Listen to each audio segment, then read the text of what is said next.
Okay, guys, I'm gonna read the short one here for y'all. If anyone can control his tongue, it proves that he has perfect control over himself.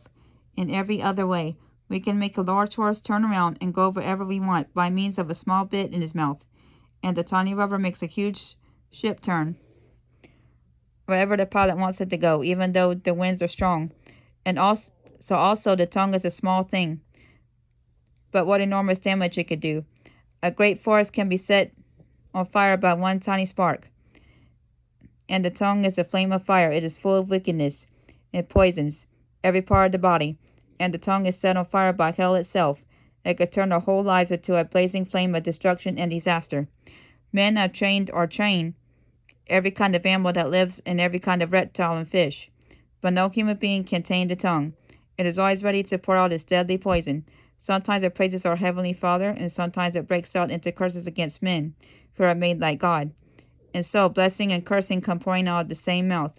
Dear brother, surely this is not right.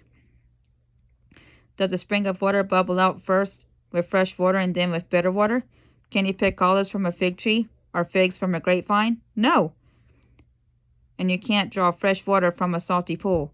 If you are wise, live a life of steady goodness, so that only good deeds will pour forth. And if you don't brag about them, then you will be truly wise. And by all means, don't brag about being wise and good if you are bitter and jealous and selfish. That is the worst sort of lie, for jealousy and selfishness are not God's kind of wisdom. Such things are earthly, unspiritual, inspired by the devil. For wherever there is jealousy or selfish ambition, there will be disorder and every other kind of evil. But the wisdom that comes from heaven is first of all pure and full of quiet gentleness. Then it is peace-loving and courteous. It allows discussion and is willing to yield to others. It is full of mercy and good deeds. It is wholehearted and straightforward and sincere. And those who are peacemakers will plant seeds of peace and reap a harvest of goodness.